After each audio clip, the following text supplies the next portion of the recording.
Part one, we discussed the importance of a well-balanced and healthy central nervous system and stress management during the course of pregnancy. Today, we are diving deep into heart rate variability, also known as HRV, a revolutionary tool in prenatal care that can help you navigate this critical period with confidence and a strong scientific backing. So, what is heart rate variability, or HRV?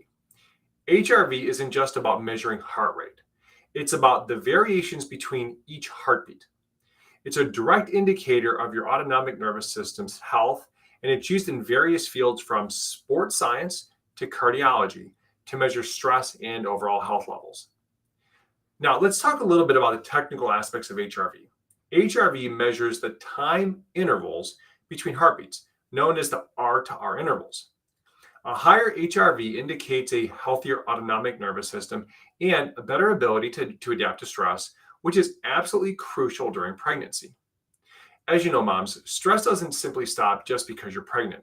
In many cases, it becomes more prevalent, which is why a healthy and well-balanced nervous system is so vitally important. Let's talk a little bit about the research on chiropractic care and pregnancy outcomes, because I think it's important that we have a conversation about this. Many studies have shown that chiropractic care, especially things like the Webster technique, can improve birth outcomes by balancing the pelvis and optimizing fetal development and reducing labor time and pain.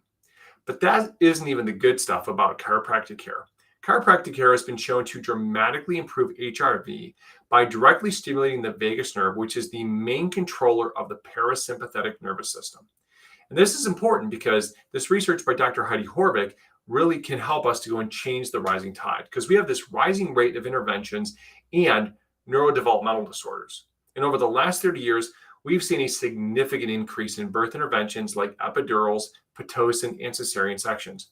This rise parallels an alarming increase in neurodevelopmental disorders such as ADHD, autism, and sensory processing disorder. This isn't just a coincidence. It's a call to action for all of us. Because what we need to do is be connecting the dots with all these things. Things like HRV interventions and neurodevelopmental disorders all have a strong connection. Low HRV or low vagal tone has been linked to poor developmental outcomes in children. Given the rising rates of interventions and neurodevelopmental disorders, HRV becomes a critical tool. It allows us to monitor and improve autonomic balance, thereby potentially reducing the need for interventions and their subsequent risks, and helping to make sure that a baby's nervous system also after delivery is healthy.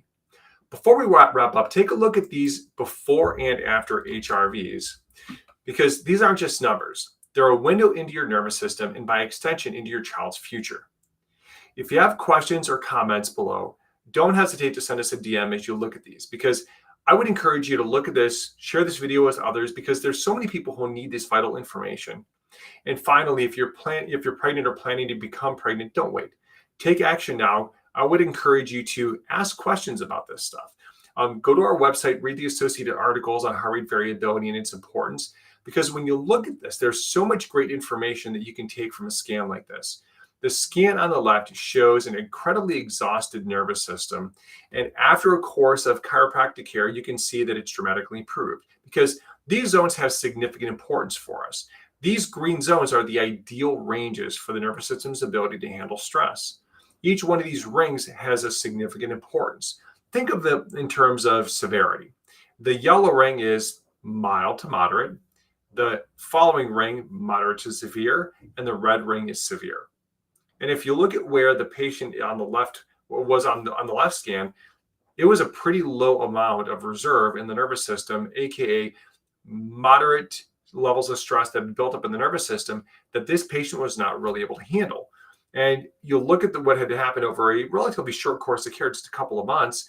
So the nervous system was showing ideal levels of adaptability and resilience. And this is a really critical component for someone who is pregnant, because it means that even though you have the stress of the pregnancy on the body's becoming better, healthier, and more resilient as a result of getting chiropractic care. And so I think this is important because since everything that we're all focused on is outcomes, we're all focused on prenatal health.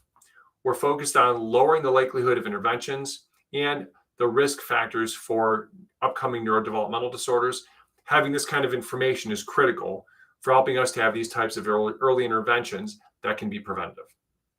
I hope this information was helpful. Again, drop questions wherever you're watching us. So feel free to DM us. Feel free to go to our website, elitefamilykairos.com, which you see here below, and we will be more than happy to answer any questions that you have and give you any advice on how to go and maximize the outcomes for your pregnancy. Okay, so God bless you guys. Thank you so much, and we'll look forward to seeing you in the next one. Hope this series was helpful.